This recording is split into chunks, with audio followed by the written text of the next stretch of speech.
Hello everyone, welcome back to my channel. My name is Kundan and आज हम लोग बात करने वाले हैं ES6 के फीचर्स के बारे में। जो नए फीचर्स आए हैं ES6 के अंदर में, उसके बारे में आज हम लोग बात करेंगे। ES का जो फुल फॉर्म होता है इकमा स्क्रिप्ट होता है, ठीक है। और ये जो इकमा स्क्रिप्ट के जितने जो फीचर्स आते हैं वो डिसाइड कौन करता है? वो TC39 कमिटी है जो कि डिसाइड करता है कि क्या क्या फीचर्स आने वाले हैं वर्जन वाइज के अनुसार। और इस कमेटी में बहुत सारे कंपनी जैसे गूगल हो गया, माइक्रोसॉफ्ट हो गया, मोजिला, एप्पल हो गया, ये सब कंपनीज के मेंबर रहते हैं और वो डिसाइड करते हैं कि इस ईयर या जो भी नया वर्जन आ रहा है उसमें क्या क्या फीचर्स आएंगे। जैसे कि आप यहाँ स्क्रीन पे देख सकते हैं, ठीक है, कि जो भी वर्जन हैं, लाइक ES1 है, ES2 है, ES3 है, 4 है, 5 है एंड देन 6 है। ये जितने वर्जन है हर एक में कुछ ना कुछ नया फीचर्स आता है जो जावास्क्रिप्ट के लिए कॉमन होता है, जो सब लोग जब भी कोड लिखेंगे तो वो चीज को यूज कर सकते हैं, ठीक है। तो जैसे यहाँ ये ES1 में फर्स्ट एडिशन था ये। जैसे कि तीसरा में हम लोग देखते हैं रेगेक्स आया, ट्राई कैच ब्लॉक आया, स्विच आया, डू वाइल ब्लॉक आया। ऐसी सब में किसी न किसी में कुछ ना कुछ, ES5 में स्ट्रिक्ट मोड आया, ठीक है। ऑब्जेक्ट डॉट क्रिएट मेथड नाम का एक मेथड है जिस जो आया, गेटर्स एंड सेटर्स आया, तो ये ES5 में आया है। ठीक इसी तरह ES6 में भी बहुत सारी चीजें आए। तो ES6 जो है सबसे ज्यादा मेजर अपग्रेड वर्जन है, मतलब सबसे ज्यादा चीजें जो आए हैं ES6 में आए अभी तक के जावास्क्रिप्ट के इतिहास में। और इकमास्क्रिप्ट के इतिहास में हम लोग कह सकते हैं कि ES6 में सबसे ज्यादा फीचर्स आए हैं। मेजर अपग्रेड ये था, ठीक है। जैसे कि लेट हो गया, कॉन्स्ट हो गया, एरो फंक्शंस हो गए, क्लास हो गए, प्रोमिसेस हो गए, मॉड्यूल्स हो गए। तो ये सब जितने सब इसी के अंदर आए ES6, तभी इसी के लिए लोग इसको कवर करते हैं, ठीक है। आप जितना भी बहुत सारा वीडियोस देखिएगा ES6 का, बहुत सारा वीडियो मिलेगा आपको, ठीक है। तो इसीलिए ये कवर करते हैं क्योंकि इसके अंदर ES6 वर्जन के अंदर बहुत सारे नए फीचर्स ऐड हुए हैं, ठीक है। इसके बाद भी बहुत सारे जैसे फीचर वर्जन आए, जैसे ES2016, ES2017, हर एक में कुछ ना कुछ नया है। 2016 में इंक्लूड्स नाम का फंक्शन है एरे में, जो कि ES6 में नहीं था, ठीक है। 17 में सिंक एवेट आया, डॉट वैल्यूज मेथड आया, डॉट एंट्रीज आया, ठीक है। 18 में भी कुछ आया, जैसे फाइनली मेथड आया, प्रॉमिस का फाइनली मेथड। 19 में भी फ्लैट आया, फ्लैट मैप आया। तो कुछ ना हर एक में कुछ ना कुछ, हर एक वर्जन में कुछ ना कुछ नया नया फीचर्स आते हैं। लेकिन जो मेजर अपग्रेड था वो किस में था? ES6 में था। तो इसीलिए हम लोग ES6 को कवर करेंगे, ठीक है। उसके बाद आगे के वीडियोस में हम लोग ये सब भी कवर करेंगे, लेकिन उससे पहले देख लेते हैं कि ES6 में क्या क्या है। अब मैं इस ES6 में ये सब टॉपिक्स में कवर करने वाला हूँ। जैसे कि लेट कॉन्स्ट हो गया, ये भी ES6 में आया। टेम्पलेट लिटरल्स हो गया, डिफॉल्ट पैरामीटर्स हो गया, डिस्ट्रक्टिंग असाइनमेंट हो गया, रेस्ट स्प्रेड ऑपरेटर हो गया, ऑब्जेक्ट लिटरल्स हो गया, फॉर लूप हो गया, एरो फंक्शन हो गया, क्लासेस हो गया, मॉड्यूल्स हो गए, प्रोमिसेस हो गए। तो ये सब सारे ES6 में आए हैं, ठीक है। तो ये सारे टॉपिक्स हम लोग कवर करेंगे धीरे धीरे करके, पार्ट बाई पार्ट। बट आज हम लोग कवर करेंगे let and const and template literals cover करेंगे, ठीक है। और एक और चीज मैं बताता हूँ कि अगर जैसे कि पुराने जैसे ब्राउजर्स थे, तो जो ES6 आया, जो नए नए ब्राउजर में ही रन होता है। जैसे कि आप चाहें कि i9 हो गया, उसमें आपको रन करना है ES6 को, तो वो नहीं जानता है। जैसे कि आप लेट यूज कर लिए, लेट कीवर्ड यूज कर लिए, कॉन्स्ट कीवर्ड यूज कर लिए, तो उसको नहीं पता चलेगा इंटरनेट एक्सप्लोरर को। तब उस केस में क्या करना पड़ेगा हम लोग को? उसको हम लोग को कन्वर्ट करना पड़ेगा ES6 टू ES5।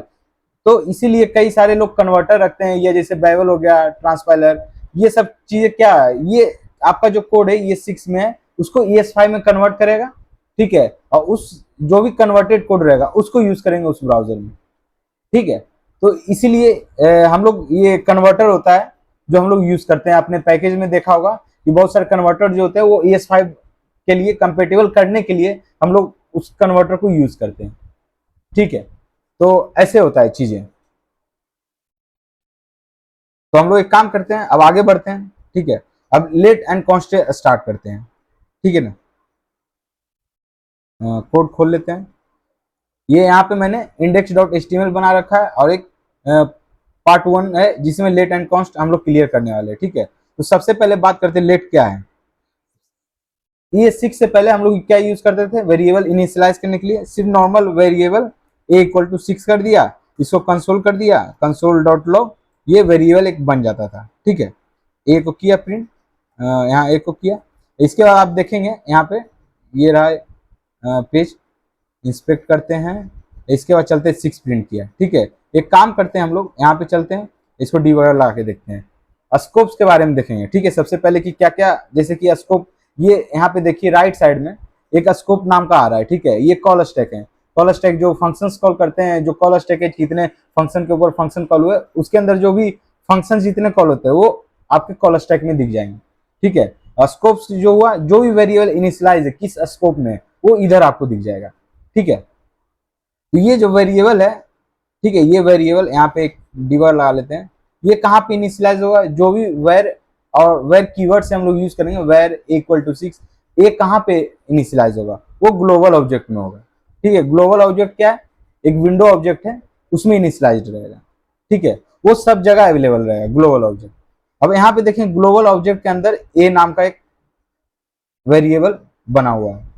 ठीक है, अब इसी ग्लोबल ऑब्जेक्ट में आप बहुत सारा चीज देखिएगा, अलर्ट हो गया, मेथड एटीओबी हो गया कन्वर्ट करने के लिए, कंफर्म हो गया, इवेंट हो गई, फेच मेथड हो गया, ये सब सारे एपीआईज हैं जो कि ऑलरेडी अटैच्ड है ग्लोबल ऑब्जेक्ट से। ठीक है, तो ये जब भी वेर कीवर्ड से हम लोग बनाते हैं वेरिएबल, ये हमेशा क्या करता है, ये ग्लोबल ऑब्जेक्ट में अटैच हो जाता है। ठीक है, समझ गए यहाँ तक।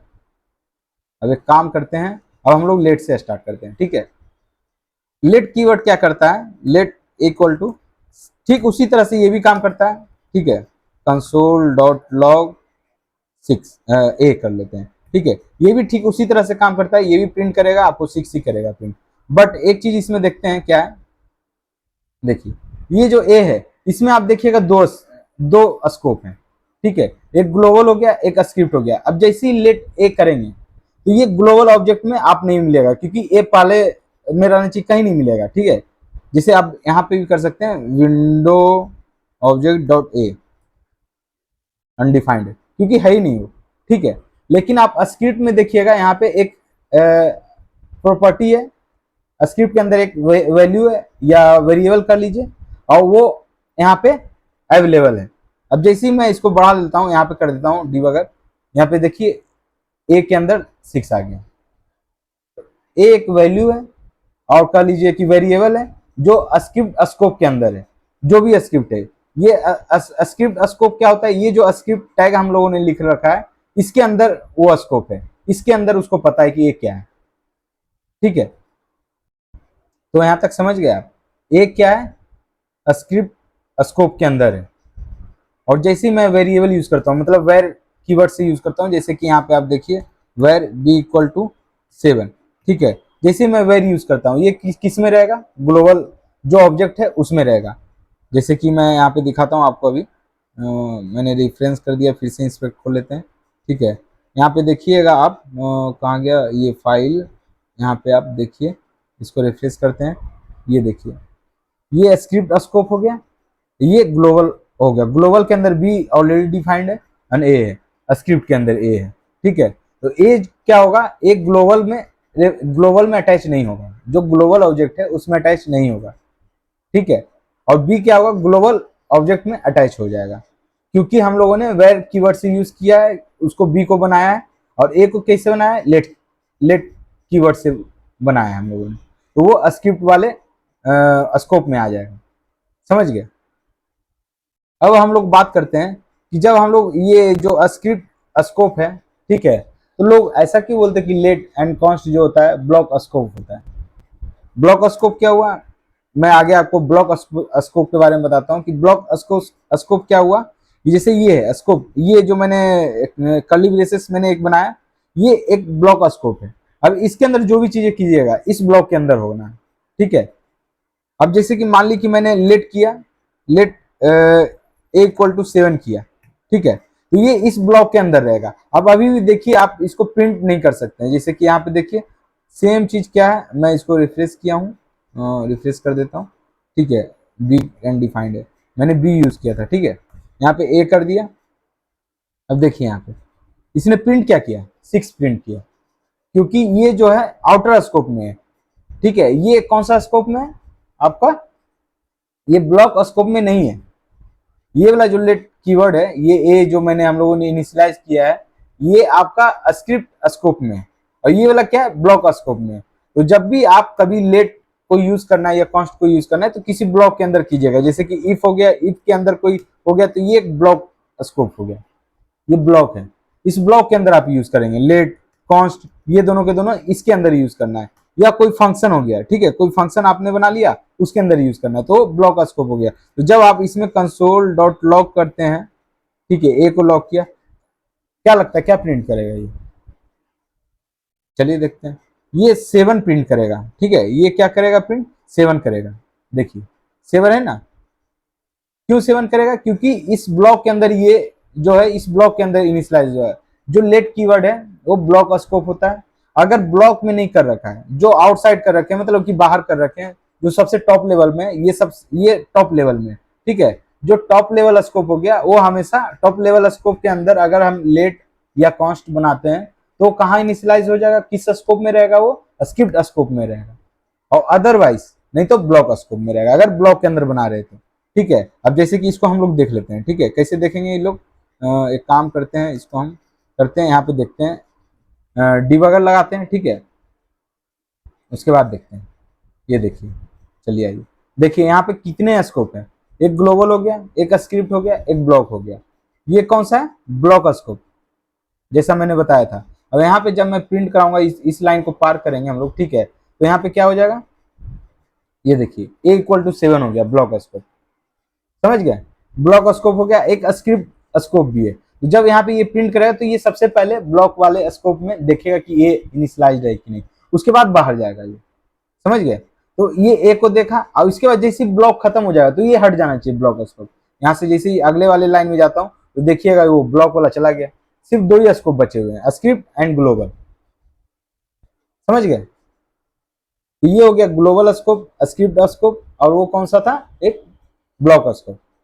तो जनरली लेट एंड कॉन्स्ट जो होता है ब्लॉक स्कोप होता है। अगर हम उसको टॉप स्कोप में, मान ली कि टॉप जो टीयर है, ये जो टॉप में अगर करते हैं, मान ली ब्लॉक में नहीं यूज कर रहे हैं, तो ये टॉप स्कोप हो गया, ठीक है, सबसे ऊपर वाला, जो सबसे पेरेंट वाला, जो सबसे ऊपर वाला या सबसे पेरेंट वाला है, उसके अंदर करेंगे तो वो कौन सा हो जाएगा, स्क्रिप्ट स्कोप। और जो ग्लोबल स्कोप है, मीन्स ग्लोबल स्कोप में तो ये भी हो रहा है, लेकिन वो उसका जो स्कोप है उसका नाम क्या है, स्क्रिप्ट स्कोप। एक ग्लोबल हुआ, ग्लोबल ऑब्जेक्ट हुआ, ठीक है, ग्लोबल ऑब्जेक्ट कहाँ यूज होता है, ग्लोबल स्कोप के लिए होता है, ठीक है। और जब भी ग्लोबल वेर कीवर्ड से अगर आप कोई वेरिएबल इनिशियलाइज करते हैं तो हमेशा ग्लोबल जो ऑब्जेक्ट बना हुआ है उसमें अटैच हो जाता है। तो बस ये डिफरेंस है, वेर यूज करेंगे तो ग्लोबल में अटैच हो जाएगा, अगर लेट एंड कॉन्स्ट करेंगे तो विंडो जो ग्लोबल ऑब्जेक्ट है, जो विंडो है, विंडो में नहीं आएगा, ठीक है, या तो वो ब्लॉक स्कोप में रहेगा या तो वो स्क्रिप्ट स्कोप में रहेगा, समझ गए यहाँ तक। तो ये लेट हुआ। इसके बाद हम लोग कॉन्स्ट में चलते हैं। कॉन्स्ट हो गया, कॉन्स्ट मान लिख के चलिए B7।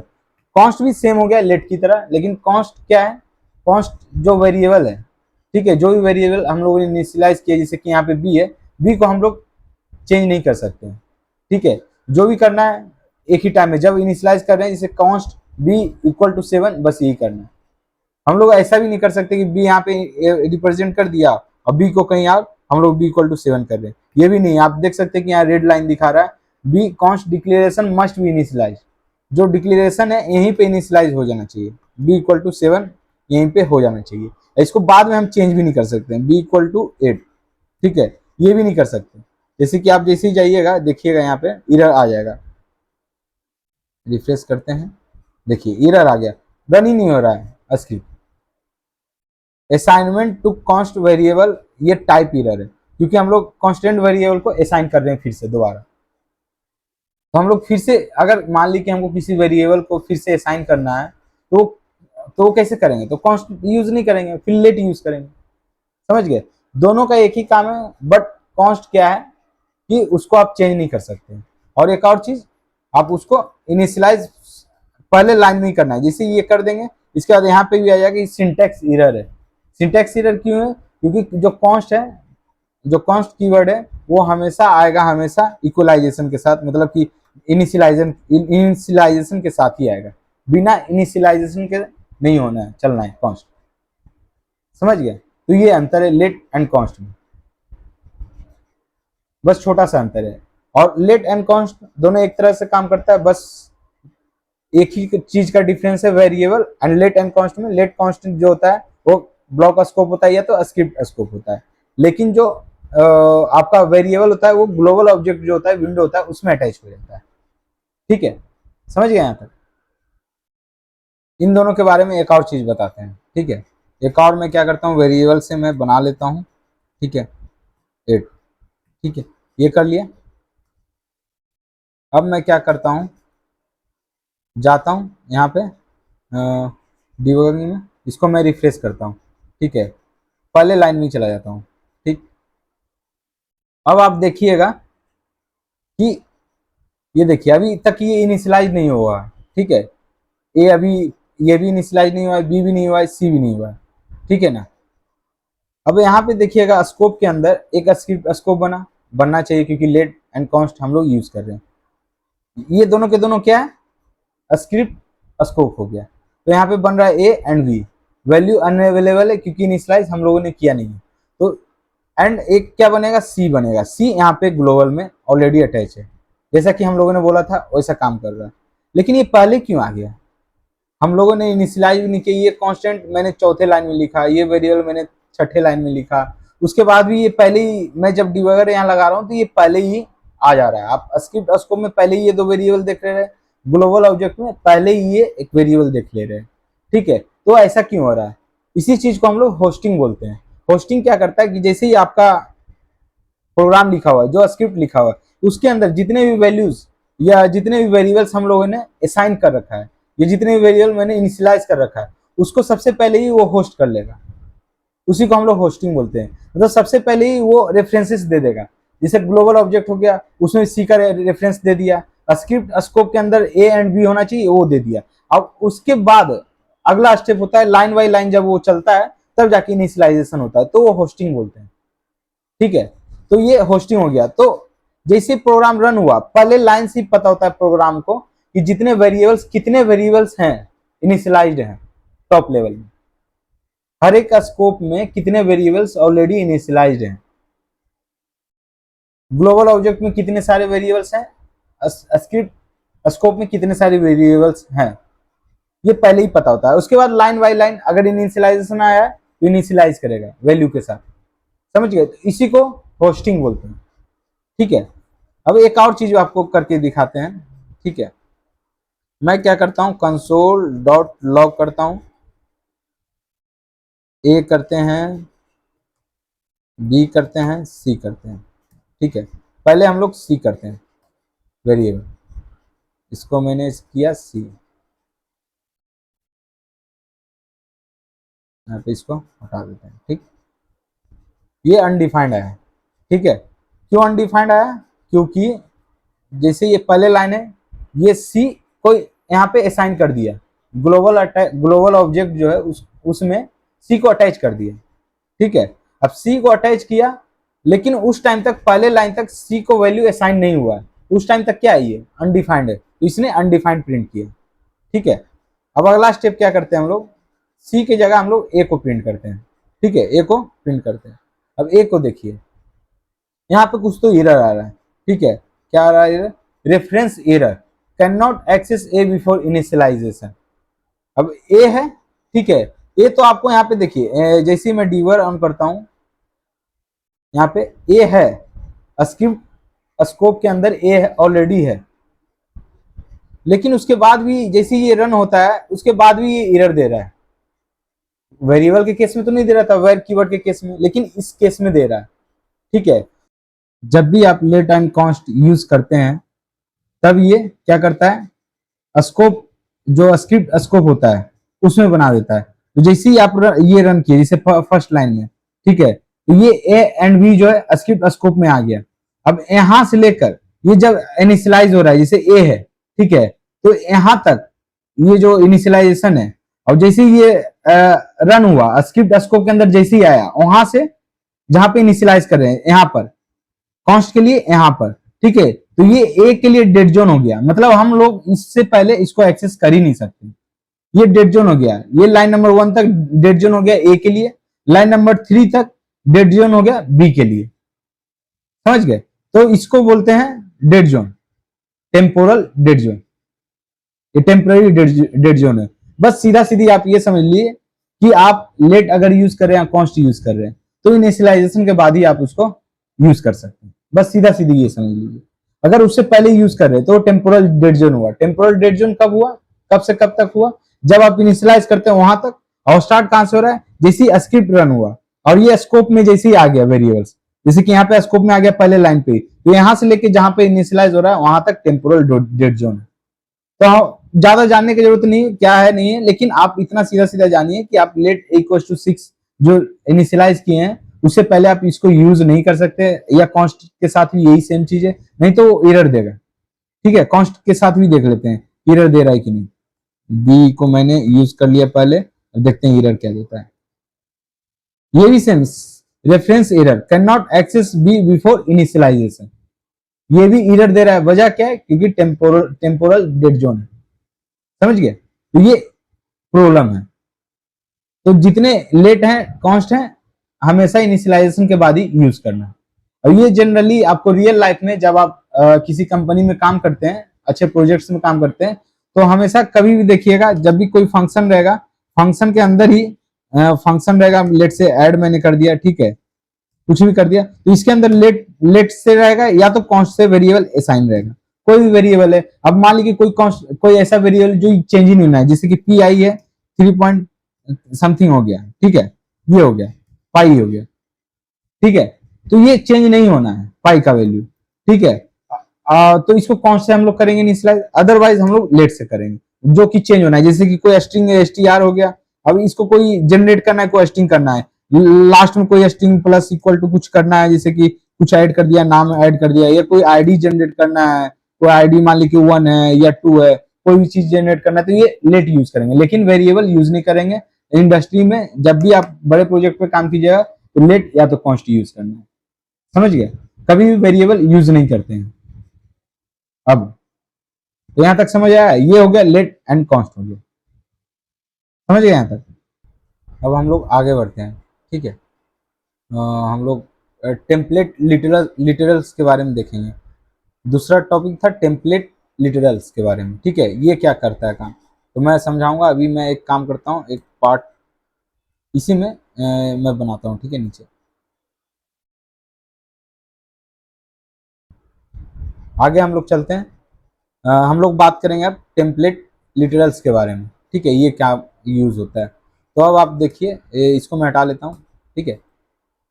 जब आपको लेट से आपको जैसे एक स्ट्रिंग है, ठीक है, जैसे कि आपको यूआरएल बनाना है, एपीआई, किसी एपीआई को कॉल करना है, वो जो एपीआई है एक आईडी ले रहा है और कुछ फिल्टर टाइप का पैरामीटर ले रहा है, ठीक है। तो जैसे कि मैंने यहाँ पे कर दिया लेट बेस यूआरएल होता है, एक बेस यूआरएल है, ठीक है। बेस यूआरएल में मान लिया कि मैंने ले लिया https समथिंग लोकल होस्ट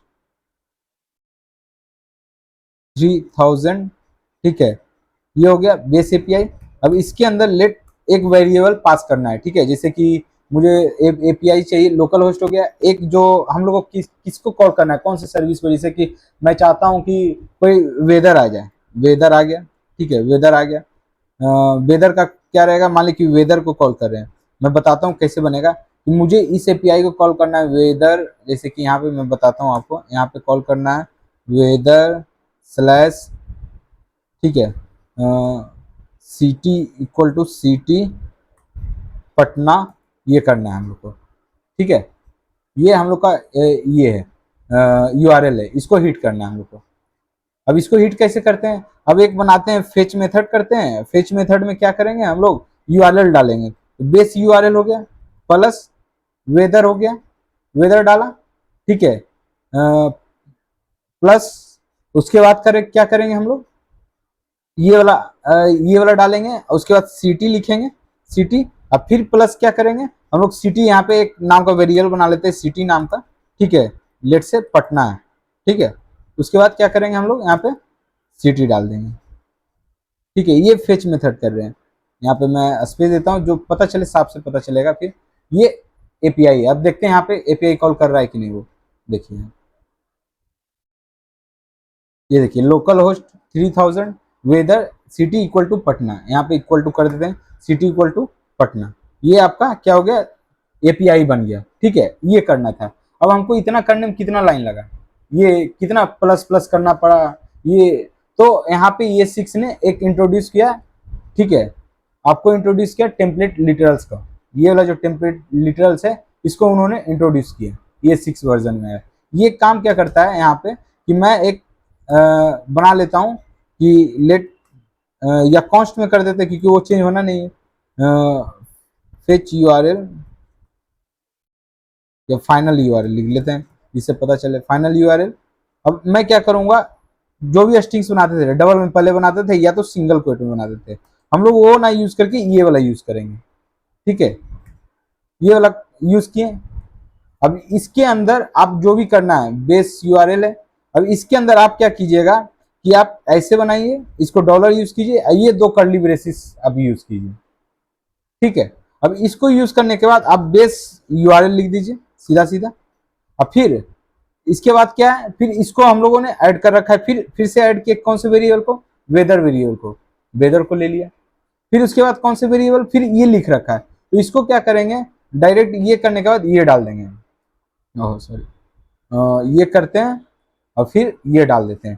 ठीक है, तो जो भी वेरिएबल्स हैं उसको हम इसके अंदर डॉलर और कर्ली ब्रेसेस के अंदर में डालेंगे, और जो भी स्ट्रिंग है नॉर्मल उसको जैसे लिखते थे वैसे लिखेंगे, कोई प्लस साइन की जरूरत नहीं। अब यहाँ के बाद फिर से मैं डॉलर लिखूंगा और फिर से सिटी लिख दूंगा, सिटी एक वेरिएबल है। अब देखते हैं हम कि ये जो फाइनल यूआरएल है ये सेम होता है कि नहीं। ठीक है, आ गए यहाँ पे, देखिए कॉल हो गया, ये देखिए सेम बन गया कि नहीं। तो कितना शॉर्टकट था, हम लोग को प्लस करने का जरूरत नहीं बना। जहां भी हमको एक स्ट्रिंग नॉर्मल स्ट्रिंग रहेगा, जहां भी आपको डायरेक्ट कोई वेरिएबल को यूज करना है डायरेक्ट आप डॉलर साइन से यूज कर सकते हैं। जब आप रियल प्रोजेक्ट्स में काम करते हैं तो ऐसा हम लोग को ऐसे ही करना पड़ता है क्योंकि ये बहुत शॉर्टकट है। अब कितना आपको अगर बड़ा स्ट्रिंग, अगर आपको बड़ा स्ट्रिंग जनरेट करना है तो बार बार प्लस साइन करके ये पॉसिबल नहीं है। तो सबसे बेस्ट तरीका ये है, उसके और भी यूजेस है, मैंने एक यूज बताया। अब एक यूज ये बताता हूँ कि जैसे कि मैंने लेट लिखा, ठीक है, लेट इक्वल्स टू, अब मैंने ये किया। ठीक है, अब लाइन 1 हो गया, दूसरा लाइन नंबर 2 में करना है तो ये करके लाइन नंबर 2 कर दिया। ठीक है, लाइन 2। ठीक है, ये जो हो गया ये क्या हो गया, नेक्स्ट लाइन हो गया, मतलब एक लाइन वो ब्रेक कर देगा, लाइन ब्रेक कर देगा। तो मैं एक काम करता हूँ, ये मैं प्रिंट करा देता हूँ। ठीक है, ए को मैंने प्रिंट करा लिया। अब देखते हैं कि क्या प्रिंट होता है, लाइन 1 लाइन 2 स्लैश एन। अब हम लोग क्या करेंगे, ये यूज ना करके हम लोग ये वाला यूज करेंगे, वो सेम सिग्नेचर यूज करेंगे। अब इसको क्या करते हैं, ये ऐसे कर देते हैं।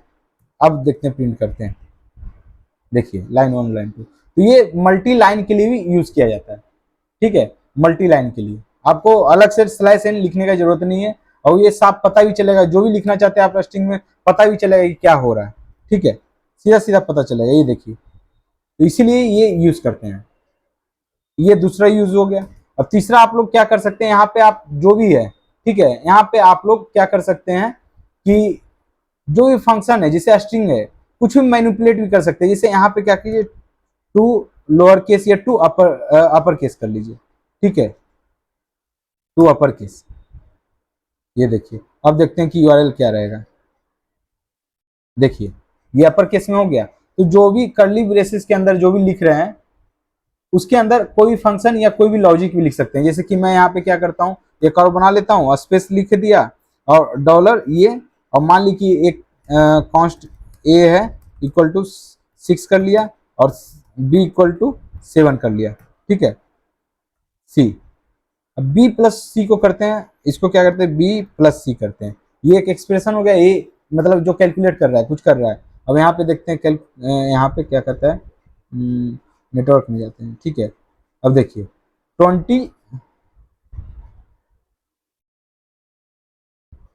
20% हो गया, ये यूआरएल होता है। ठीक है, ये इनकोड कर रहा है।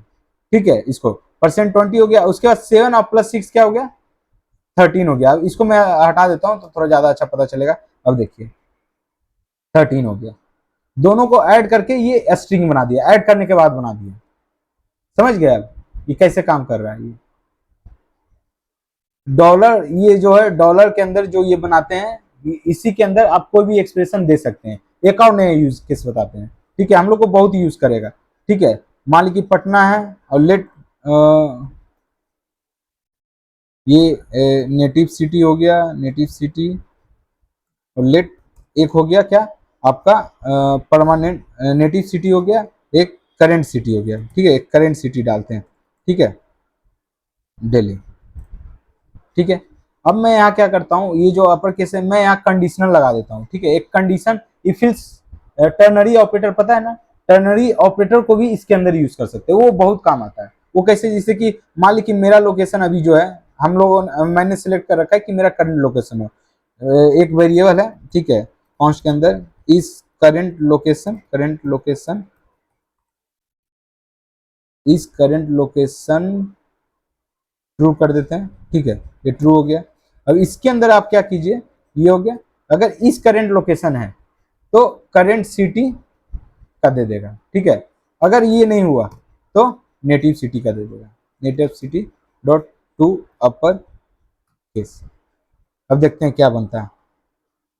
यहाँ पे आप देखिए दिल्ली बना, क्यों बना, क्योंकि ये ट्रू है। करंट लोकेशन का हम लोग को एपीआई कॉल करना है, तो करंट लोकेशन कहाँ है, ट्रू है, मतलब दिल्ली है, दिल्ली का अपर केस कर रहा है। अब जैसे ही मैं इसको फॉल्स कर दूंगा, ठीक है, फॉल्स कर देते हैं, तो देखिएगा ये पटना हो जाएगा। तो इस लिटरल के अंदर आप ये भी यूज कर सकते हैं, इफ इल्स कंडीशन जो टर्नरी ऑपरेटर होता है उसको भी यूज कर सकते हैं। तो आप कैलकुलेशन भी कर सकते हैं, कोई फंक्शन भी यूज कर सकते हैं, आप टर्नरी ऑपरेटर भी यूज कर सकते हैं। तो इसके अंदर कुछ भी यूज कर सकते हैं। सिर्फ आपको बस दो क्वेट चाहिए। ठीक है, दो क्वेट के अंदर आप उसके अंदर डॉलर ये करके कोई वेरिएबल आपको लिखना है तो ऐसे करेंगे, कोई वेरिएबल को असाइन करना है तो। समझ गए, तो ये ऐसे काम करता है। समझ गए यहाँ तक, ये था टेम्पलेट लिटरल्स। अब हम लोग अगले एपिसोड में जानेंगे डिफॉल्ट पैरामीटर्स के बारे में, डिस्ट्रक्टिंग असाइनमेंट्स के बारे में। तो ऐसे ऐसे धीरे धीरे पार्ट बाई पार्ट हम लोग हर एक पार्ट में कुछ ना कुछ टॉपिक्स कवर करेंगे, जैसे 2 टॉपिक्स या 3 टॉपिक्स कवर करेंगे, तो ऐसे ऐसे ये कवर करेंगे। आई होप कि ये वीडियो आपको बहुत अच्छा लगा होगा। आप वीडियो को जरूर देखिए, लाइक कीजिए, सब्सक्राइब कीजिए और दूसरों के साथ शेयर कीजिए। मिलेंगे अगले एपिसोड में, फिर से मैं इन सारे टॉपिक्स को कवर करूंगा। ये 6 के जितने और फीचर्स बचे हुए सारे को मैं कवर करूंगा। तो इस वीडियो को जरूर दूसरों तक पहुंचाइए और आप लाइक जरूर कीजिए। ठीक है, तब तक के लिए मिलते हैं अगले एपिसोड में।